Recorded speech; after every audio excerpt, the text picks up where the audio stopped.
All right, okay. So we finished up talking about the alliance system on Friday, along with introducing the assassination. So we'll talk about the assassination of what was his name? Paul. Franz Ferdinand. Yeah, good job. So we'll talk about that more today and then see how it all comes together. See how all these causes fit into the start of World War One. So tomorrow I'll have somewhat of an activity where you'll look at mania, right? And you'll break down each term, give examples of each. And I don't know, you might find that one on the test at the end of the chapter. So you can use that to help you study throughout the course then. And then obviously when we get to the study guide, that question especially will be on the study guide. Which is the what? What is the study guide? It is a test, all right? Okay. Yeah, so man. Current events. Jacelyn and Olivia. Can't wait.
All right, okay. So we talked about two alliance systems at the start of the war. like I mentioned, the names will change a little bit, which I'll put on the chapters today. So then you can see kind of how each alliance system fits in the other as a reshape. But I did already mention that a little bit with the triple alliance. Oh, there's one, triple alliance. Okay, so who's all involved in the triple alliance? Who's all involved? Who's all involved? Paul, give me one. Germany. Germany, yep, good job. So you had Germany. Good. Actually,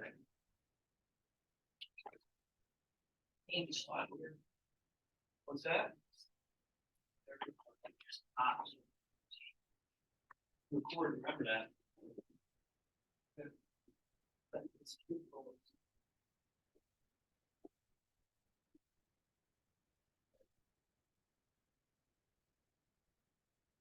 There we go. Nice. Okay, so we got Germany, right? Triple alliance. Who else is involved? Triple alliance. Go ahead, B. Italy. All right, good job. So you got Italy. Now, that will change. We'll talk about that here soon. So to the point where they know that they're going to lose. They're like, well, we're going to jump on theirs. Okay? So we'll talk about that here soon enough. But yes, Italy. Where's Italy? Right here. Okay, Mediterranean Sea. Good. They just unified, just like Germany. Okay, so I know I didn't mention it too much, but Italy unifies just like Germany. At one point, there are a bunch of Italian-speaking states, just like we mentioned in Germany, how these German-speaking states all united together. Why? Well, they knew and realized because if they didn't Dutchlize, if they didn't unite, chances are they'd fall apart. Okay, good. Who else? Last one. Aaron. Austria. Austria-Hungary. Good job. Austria-Hungary. Austria. All right, so good, good. So why are these three countries? Why do you think they came together? That was a part of the already here. Paul, go ahead. Like they together as well. All right, good. Yeah, so they share a border, right? Yeah, I know Italy's down here a little bit, but it's connected to Austria-Hungary. So yeah, they all share a border. That's important to know. So if you're going to duke it out with another, another foe, another rival, let's say in Europe, you want to make sure that maybe your backside is covered. Okay, so with Germany, Austria-Hungary, Italy, they're all close together. Okay, they're all close together. Say, why else? Why else? There's another reason for it. Parker. Awesome, good job. So I did talk a little bit about that on Friday. So when you think about naval power and this German Anglo-naval arms race, okay, if you're Germany, you want to try to build up your fleet to rival Great Britain. And one thing to note though, right, if you're moving up here to the northern part of Europe, right, to try to build up your navy, well, the strongest navy in the world is right next door. So, well, maybe we should just start building up down here. Maybe we can try to, Germany and Austria-Hungary, the triple alliance, they can start to develop a stronger navy down the Mediterranean, a little bit away from Great Britain. All right, good, good. So that's important to know. Good. Chris. They also took the role and sent got basically just border of hostile countries and Russia. Usually get troops to be there for bring them by sea over top. A lot of ships on there. Well, awesome, good job. Good job. That's a good point, right? So we'll talk about the triple entente with France and Russia. Okay. If they want to try to send troops, soldiers, forces, supplies, right? You name it, they can, right? They're landlocked. It's not right down the middle. It's a good point. Right? Also, when you said about the Navy, yeah, Great Britain has that empire all around the world. These other European countries are starting that, but yeah, they can concentrate a lot of their ships, even U-boats. We talked about submarines already, along the Mediterranean, even moving up towards Great Britain and try to intercept some of these supplies and resources coming in and out of it. I remember England's a what? What is it? It's a small island, Paul, right? It's a small island, so they are limited the resources and materials they have. Germany realizes the best way to try to eliminate Great Britain out of this fight, okay, is to eventually utilize the submarines to take out some of these supply ships. Okay, cut off the supplies, materials, sooner or later, right? They're one to pull. All right, so we'll mention that here down the road. Okay, good. Anything else we can add? All right, Chris, go ahead. So basically, Germany's trying the same tactic with Spain and fighting. All right, yeah, good job. So we talked about the Continental System, right? Remember that with the Napoleonic Wars? Germany's somewhat doing that right here. Okay, again, we'll talk about the unrestricted submarine warfare later down the road. Awesome, good, good, good. All right, so Chris, you already mentioned it a little bit. Where are these countries focused? Yeah, good job. So what are they known as? D1. That's going to be one of your terms today. Essential powers. Good. Essential powers. All right, so we'll talk about it. And when you hear quite a bit about essential powers, right? Yeah, I just want to make sure you make that connection with the allied, the triple alliance here. All right, so I want to make sure I can keep up with that. So what is the next alliance system? What is the next one? What is the next one we're talking about? So this was pretty much just a reaction from the Franco Pressure War. Two countries came together at the start of this, and then another country was kind of joined in. What? You would also say the two countries. Yeah, yeah. France and Russia started. All right, good job. So you got the triple entente.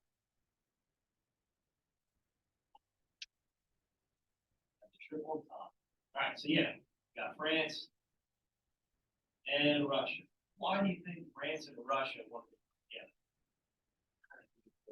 Paul, go ahead. If Germany started the war, they would be fighting. Yeah, good job, right? So we already mentioned the Franco Pressure War. This territory also saw some that was taken by Germany from that war in 1870. Also, France realizes that, well, Germany's now one of the strongest countries in the world. Right? If they ever fight in a war again, chances are they're going to get crushed. So France is saying, well, we need to make sure we can back ourselves. We need to have an alliance with someone that, from the start is going to split up the troops, forces, supplies, you name it, from the very beginning, starting a two-front war. Okay, so France reaches out to Russia here. Right? And this is going to divide Germany up and fighting a two-front war from the very beginning. All right, good. Why do you think Russia would want to ally with France? What's the reason for it? Paul, go ahead. They're also very much behind. Good. Okay, so when it comes to their industrial mind, their industrialization, they're far behind when it comes to these other European countries. So Russia realizes that, you know what, maybe we can try to invoke a lot more industrialization. We can try to bring on a lot more modernization in the sport and join on the side of, let's say, France. France at one point was one of the strongest countries in the world. Right? At this time, they still have a strong military. So they can accept some of this industrialization, this modernization. That's only going to propel them forward. Also, I know I talked a little bit about it. In the early 1900s, who did? Russia lose World War II. They're embarrassed. They're embarrassed by this one here. Parker. Japan, yeah, good job. The Russo-Japanese War. Russia lost that one, and this is the way that they try to pick up some what? Nationalism, right? National pride. Okay, good. And finally, we have another country that joins in, making the triple entente. Who is that? Paul? Great Britain. Good job. Why Great Britain? Why Great Britain? Why do you think they would join their arch rival, France? They hated France for so long. Remember the 7 Years' War, the French and Indian War. Remember the Napoleonic Wars? That wasn't too long ago. Right? We also talked a little bit about the American Revolution, how France hated the United States in this. Go ahead. Germany was building a huge navy that could rise with Great Britain. Yeah, good job. So Great Britain saw and felt the pressure from Germany building up their navy, challenging them to become the next world power. So Great Britain realizes, well, if Germany continues on this path, they're going to kind of overtake us. And so they join sides with France. They see the common enemy with Germany, right? And that's creating the triple entente. All right, is there any questions here? All right, so we'll talk about it. What does the triple entente turn into? Eventually, the United States will be added to this. Eventually, Russia will be taken out. They'll leave the war early. Italy will jump sides. I know it's going to be confusing, but we'll break it down as we get it. What? Yeah, they are. Just like you guys are all Chiefs fans, Eagles fans. So, Anyone but me. oh, okay. Can't wait to have Dave monitored. He's probably fun. Oh, yeah. Yeah. He's monitoring since- I have next year. All right, so does anybody know? I don't think I really mentioned, but I was going to have Alex. Yeah, Alex, good job. Yeah. Ooh. Oh, can you play that video? Okay, Allied Power. I'll attach it to the video list. Okay? I got single powers and Allied Power. We'll talk about that next. Any questions? So you'll have to know the countries here on the map.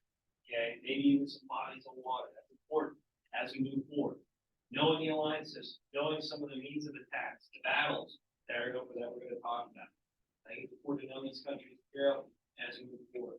It's not gonna be every single one, but for the most part, I want you to know main countries involved.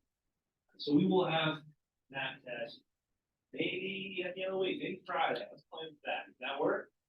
Okay, I'll have an activity for you. Try it again. So I was just wondering. Just leave it out? Yeah. I like that. You know what? I don't work. Okay, what's up? How about we make a deal? Make a deal. Yeah, Okay, let's hear this deal. if you play the video in class over 6 o'clock, right? I won't talk in this class for a week. Really? Yeah. Is that so? Yeah, We'll see. it's like 11 minutes. It's not even that long. Yeah. Are you just gonna go remote for a week? Whoa. Yeah. Yeah. That's like All my videos ballpark, won't be messed right? up either from you talking the whole time. All right, central powers, allied powers, those are your two terms. Again, make sure you make the connection. If you just want to write it, right beside it or right behind the triple lines, triple entente, and see how they change, that's fine. But make sure you indicate what countries will be involved. All right, so yeah, with the allied powers, we'll talk about it. Japan will jump in. Okay, we won't mention too much about that, but okay, that's important to know as Japan's growing as a world power. So Japan will be involved on the allied powers, which in World War II, they'll jump ship. They'll be on the other side.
All right, okay, so central powers, allied powers. We already talked about it. We're good to go.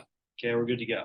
So before we jump into the notes here, okay, I wanted to show you a video to start, which really brings everything together. I think the video does a good job of talking about the assassination of who? Who got assassinated? Paul. Franz Ferdinand, yeah, good job. And he was the Archduke or the Prince of what country? Chris. Austria-Hungary, good job. So he was parading around down in Bosnia, okay? And his goal is to try to build up some Austrian-Hungary nationalism, right? So Austrian nationalism down in these areas in the Balkan region, southeastern Europe. So right down here, guys. So Austria, they're somewhat falling behind when it comes to their industrial state, but they're looking down here, guys. They're looking to expand down into southeastern Europe. Remember imperialism, right? Imperialism. So if you're bigger, you're stronger. Well, you take these lands, these territories from these weaker countries, go ahead, do it. So as he's parading around down in Bosnia, right, Sarajevo, okay, his goal was to try to spur up nationalism. What happened? Franz Ferdinand. What happened? So indicate your terms, right? The terms from last week. We talked about a organization that was looking to inspire some of the Serbian nationalist causes and maybe indicate a few main key figures in this here. So what do we got? What do we got? Paul, what happened? Oh, he got assassinated. We did. By Do you remember the whole story though? I talked about Did it. he get like grenade?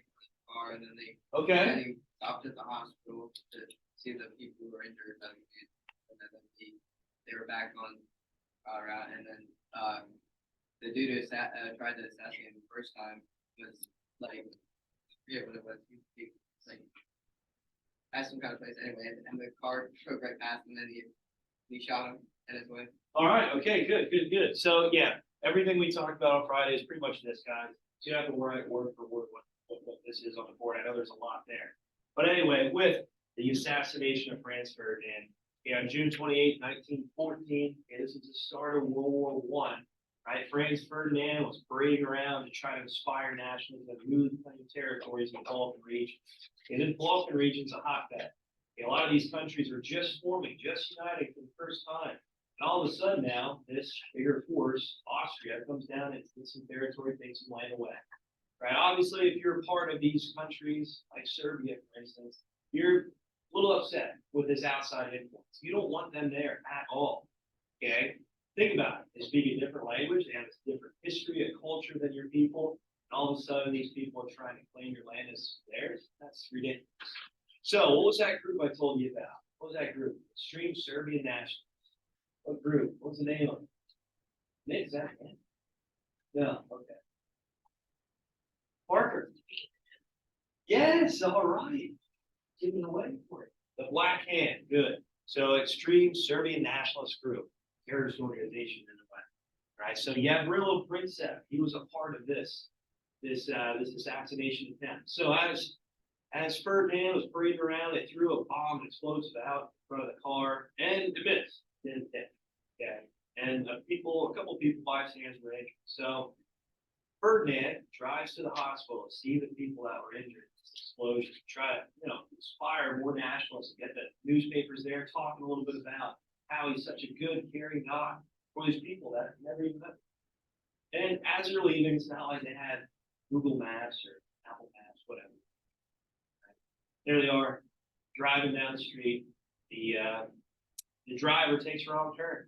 And as he gets to the stop sign there, he's right outside of the bar.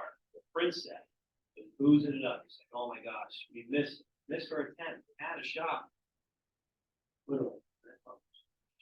We had a shot there to take him out. But I can't make it. Oh, what? Come on. So yeah, and then he quickly looks out the window. He jumps out of the car, runs up to the car, and shoots Franz Ferdinand and his wife. Unfortunately, like I said, his wife was pregnant, so it was a triple kill. So anyway, he's calling in the UAV. Why Right? can't I make this? You can't. Sorry. All right. So with that, the assassination is bringing on all these causes. All these causes are coming together to start World War I. Oh, there's a good picture of him. Nice little portrait. He looks like he's throwing his wife in front of the bullet, doesn't he? Oh, help me. Jeez, look out. Oh. All right, anyway. Okay. Jokes aside, there's Ferdinand. I should grow a mustache like that. That'd be nice. That'd be nice. Then you got Princip over here on the right. So Princip tried to flee the scene. Okay. And some of the bystanders got him. They grabbed him and said, nope, you're coming with us here. So Austria's a little upset, right? Obviously, the prince, the heir to the throne, okay, he was killed trying to inspire Austrian nationalism down this Balkan region. And this is only going to light the powdered keg. Whenever you hear that lighting the powdered keg, that's all these causes, the alliance system, militarism, imperialism, nationalism, right? All coming together, sparked by this assassination. Okay. One thing to note, is Germany involved in this? Or are they? No. Okay. So we'll talk at the end of the war. Germany is faced the whole blame of it. And in all reality, they didn't even start it. Okay. So here's a chain of events that occurred. Again, you don't have to write all this down here. You have the presentation, but I think it's good to know. So the chain of events here, after the Black Hand and Princip, they killed Franz Ferdinand. Okay, the demands of Austria were pretty high. They're pretty heavy, actually, when it comes to going down and investigating what happened, trying to eliminate the Black Hand for good. So they demanded that Austria to investigate the assassination inside of Serbia. So if you're Serbia, already you have Austria coming down into the Balkan region, into your country, your territory. And they're disrupting a lot of issues, a lot of really the culture, a lot of the workings of this newly formed country. Okay, think about it, right? These people are just trying to live out their life, trying to build a country that they just united. And all of a sudden, a stronger country, Austria, comes down and they're investigating the people, sending their police forces down into this land. They're monitoring people's media, like newspapers, right? And they're controlling what the people can say and do in this country. So obviously, that's only going to cause even more hardships for these two countries. That's not going to ever really lead to any benefit. But Serbia said, yeah, come on down, no big deal. They also want to suppress all anti-Austrian propaganda. Again, controlling the media, right? Controlling what people can see, visualize, and understand as their own. And in a way, they're taking away their history, taking away their culture, taking away, really, the Serbian voice. Right? Also attempt to eliminate terrorist organizations like the Black Hand. So that means they're sending a lot of military forces in the country. So everywhere you walk, there's an outside force. They're military, they're armed troops, standing at your door, monitoring everything you do. You think that's going to really mesh? No, not at all, right? So they had to answer the ultimatum within 48 hours, okay? And if not, well, warfare is going to happen. That's exactly what occurred. So if you're Serbia, you're looking at all these demands and saying, no, we're not going to go for it. There's just no way. Okay, there's no way. You're literally taking these people's freedom from them. All right, so with that, the war begins. Obviously, with a dual alliance, later into the triple alliance, Austria and Germany are pals, they're buddies. So Germany's going to back Austria for whatever fight, whatever war they get involved in. Okay. Serbia, right, realizes that they need a little bit of help. And they have a big brother, so to speak, with Russia right next door, pretty close.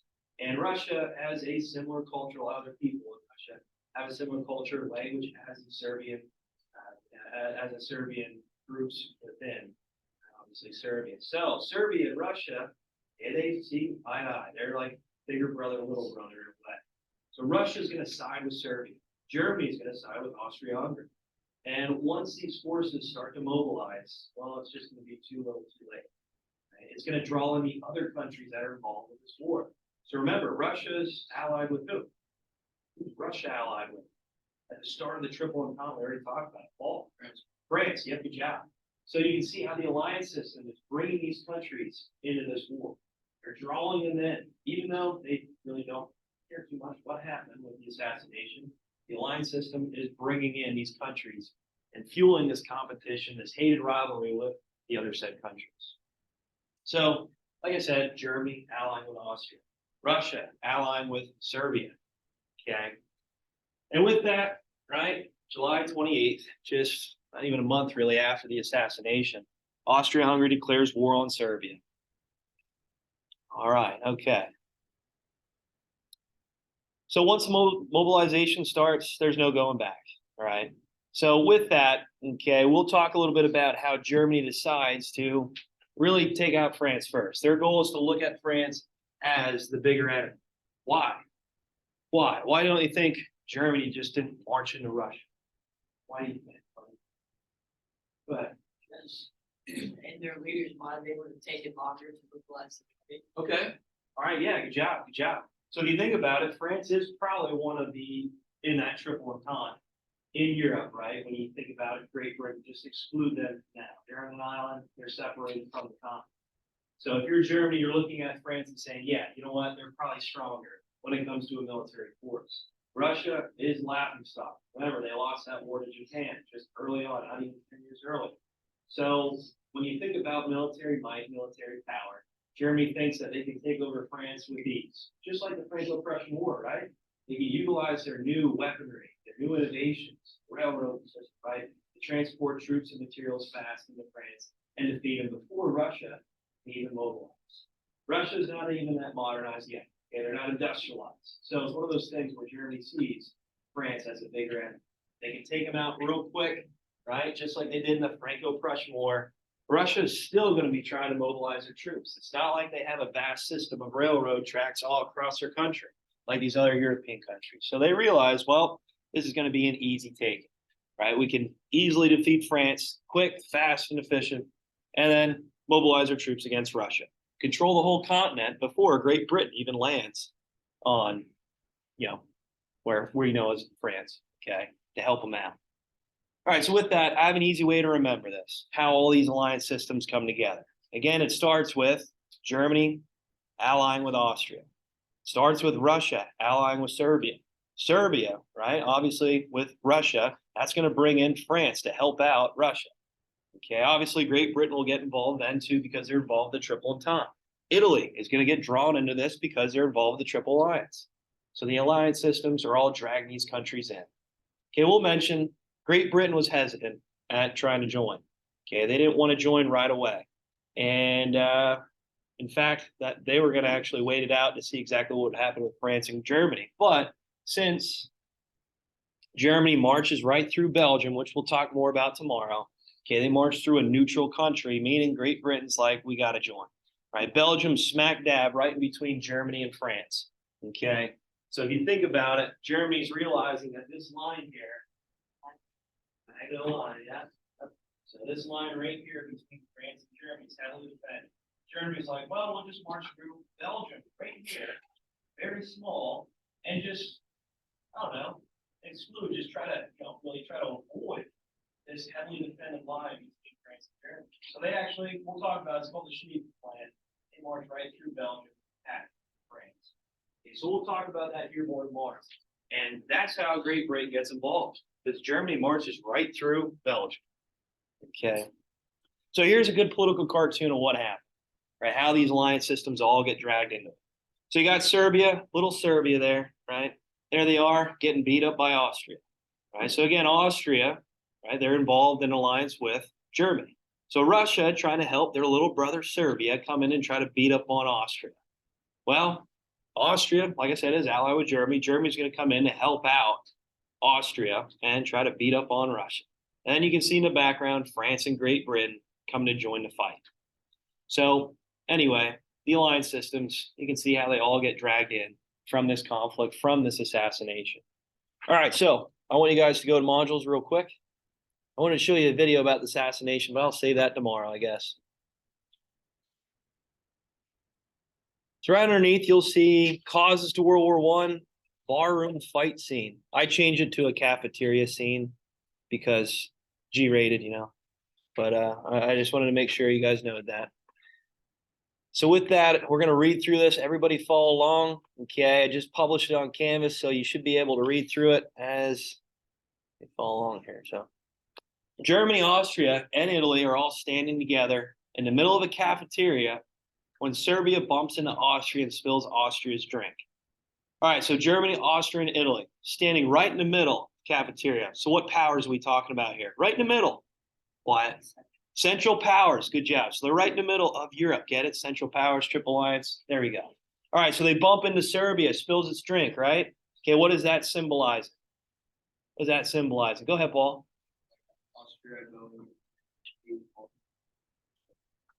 Okay, all right, good, good. And at the same time, what?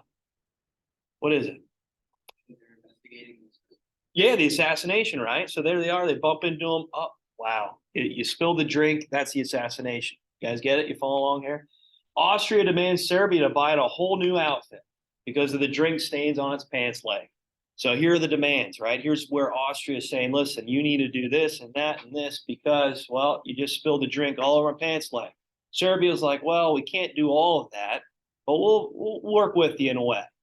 All right. And then here, Germany expresses its support of Austria's point of view. So that's just detailing about the dual alliance right before the triple alliance occurred, showing that strong relationship between Germany and Austria. All right. So there's Britain in the background. Britain recommends that everybody calm down a bit. All right. So again, they don't want to get involved just yet. They're an island. They're separated from the conflict. They're separated from these countries. They don't think this is a great idea for all these countries to duke it out.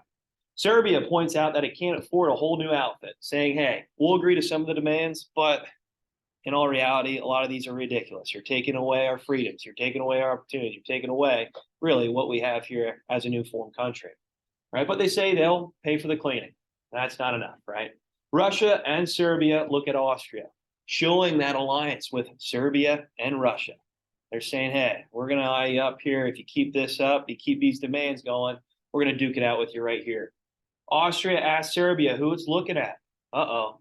Okay. So you can see how this is getting heated up. Russia suggests that Austria should leave its little brother alone. So you can see how that alliance is working out. Russia views itself as the big brother to Serbia. They share somewhat of the same language and culture. So why wouldn't they? Austria wonders as to whose army will assist Russia in doing so, saying, we're not really afraid of you, right? Russia is still far behind when it comes to industrialization, their military power. Germany appeals to Britain that France has been looking at it, and it's sufficiently out of order that Britain not intervene, saying, hey, this is a fight between us, right? We have a history already with the Franco Prussian War. Great Britain, stay out of it. We don't want you to get involved. If you do, well, this is going to get real bloody, right? It's going to be a bigger fight than what it should be. So Germany, we already mentioned about that Franco Prussian War. They already have that hated rivalry. Britain replies that France can look at whoever it wants, that Britain is looking at Germany too. And what is Germany going to do about it? All right, so what were the tensions there with Germany and Great Britain? What were they? We talked about this already, Paul. The naval arms race. Good, good. So you can see where this alliance is going already, right? You can see how Great Britain's not too fond of Germany. Germany tells Russia to stop looking at Austria, or Germany will render Russia incapable of such. Oh my gosh, do you see that? Jeez. So Germany's saying, hey, knock it off, Russia. We will take you out right here. We'll throw a haymaker. I don't know. Britain and France asked Germany whether it's looking at Belgium. So we'll talk about this. We'll talk about the Schlieffen Plan. That's how Germany invades into France. They go through a neutral country, poor Belgium, just sitting in the middle, right? And the reason for it is because that Maginot Line. Okay, that line between France and Germany. All right, okay. So the Ottoman Empire, which you can see right there, kind of modern day Turkey, right in the Mediterranean Sea. We talked a little bit about them already this year. The Ottoman Empire and Germany go off in a corner and whisper. When they come back, the Ottoman Empire makes a show, not looking at anyone, saying, hey, we're old, we're outdated, we're just going to back off here, okay? Germany rolls up its sleeves, looks at France, and punches Belgium right in the face. Boom, crushes them. All right, again, we'll talk about the Schlieffen Plan. That's how Germany invades France. Okay, we'll mention why this happened. Belgium's older brother, Britain, is close and throws a punch at Germany. So Belgium, Great Britain, they're viewed as a little brother, big brother there as well. Okay, they're right there, right next to each other. And in a way, this is a way to have some sort of eyes on the continental grounds of Europe. All right, so then finally, France, now more confident that Britain is fighting. Wow, go figure, France. Okay, throws one, too, right? Throws one, too. So you can see how the allies, the alliance systems here all are coming together, starting this war. Is there any questions? Use that to help you. I know it might be difficult seeing and understanding how all these countries get involved, but knowing, right, through this cafeteria fight, not the barroom fight, cafeteria fight, right, how this all occurs, how this goes down. All right, okay, is there any questions? Any questions here? Okay.